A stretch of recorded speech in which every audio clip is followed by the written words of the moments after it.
Hi, and welcome to Trauma Talk with Tina. I'm Tina. This is my outlet to share my experience, strength, and hope with others who have suffered from the effects of betrayal trauma. Hey there, today I want to talk about step 2 in the betrayal trauma recovery program. But first of all, I want to shout out to Candid Mommy. I just listened and watched her video on divorce, why, and she did that video to share her experience, strength, and hope, and hopefully to inspire other people. And I just want to say, love you, girl. You did a great job. Thank you for being vulnerable and authentic and sharing your story with others. She talked about all the different ways that she struggled with her husband who had a meth addiction, and how she called people of her family in for help, and they helped her. And she's a great example of showing ordinary courage, as Brene Brown would say, and she stood up to protect her sons and do what was best for her.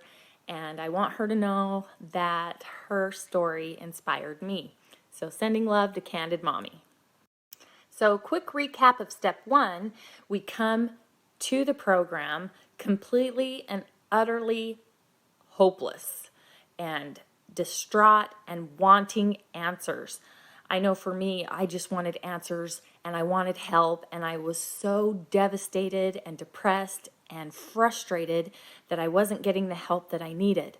So step 1, we admit that we're powerless over the addiction that's in our home, and that our lives have become unmanageable. I had tried everything and nothing else worked. And so when I came to a 12-step program, I had to admit that I could not do anything else. So check the step 1 video if you're just joining me. But for step 2, we came to believe that a higher power can restore us to sanity. That was a shocker. I was insane? Okay, I can admit that I'm powerless and that my life has become unmanageable because my life at work was hard. I was snapping at coworkers and students because I'm a teacher. I was snapping at no real reason because I was frustrated at things going on at home. I could do that. But to call myself insane? I looked up the definition of sanity on dictionary.com, and it said soundness of mind and soundness of judgment. Well, couldn't I still be sane? Well, what happens in betrayal trauma, if my brain is living in fight or flight mode all the time, then it's going to be really hard not to be triggered by every little thing in my life. And that's what was going on. So I needed to choose a higher power and believe that he could bring me back to sanity. Well, what does that mean?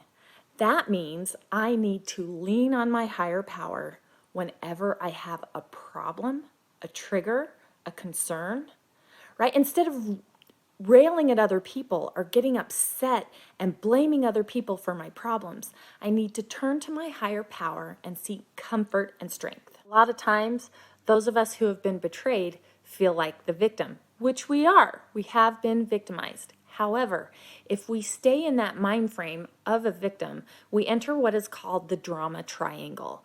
The drama triangle has 3 parts to it: victimhood, persecutor, and rescuer.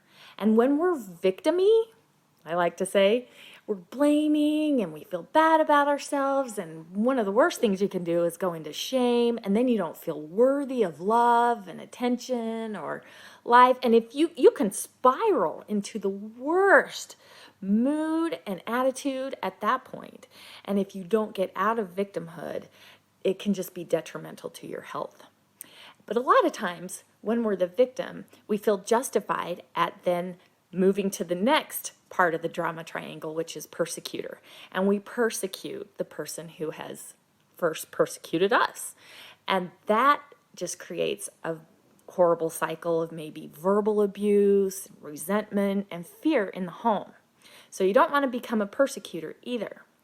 And a lot of times I would do this.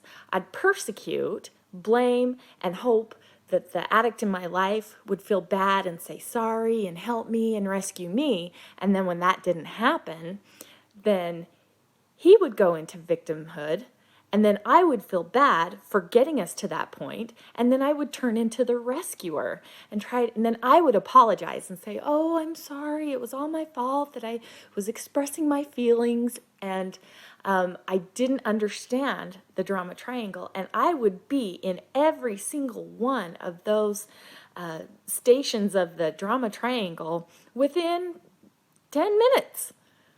And it's a vicious cycle. So step 2 helped me to get out of that drama triangle by recognizing, oh no, I'm in drama triangle. I need to stop. I need to go to my closet, get on my knees, and pray to my higher power to help calm me down and to bring myself back to sanity. When I was working with my sponsor on step 2, I told her a lot of things about the addict in my life that really frustrated me. And she asked me a few questions that really brought me to sanity. She said, is he an adult? Can he make choices for himself? And I'm like, yes, he's an adult, but the choices that he makes are hurting me. And she said, does he have a right to make those decisions with or without your consent? Well, yeah, he can pretty much do whatever he wants. She said, your goal is to focus on yourself and not him and what he does. And it was really frustrating because I'm like, well, I'm married to him. What he does affects me. But she helped me and my higher power to realize that I have more control and power over myself than I thought. Another bit of advice that helped me with step 2 was a therapist that I had. He said, don't do something for someone else that they can do for themselves. Basically, don't enable someone else to force you to do things for them. Then that only turns to resentment. And so this is another part that leads me to discussing boundaries, which we'll talk about in another episode. But it helped me with step 2 as well, because then I could go to my higher power and ask, okay, am I enabling someone else if I do this for them? And my higher power was there many, many times to help me sort through the craziness that was going on in my brain, calm down, and make better decisions.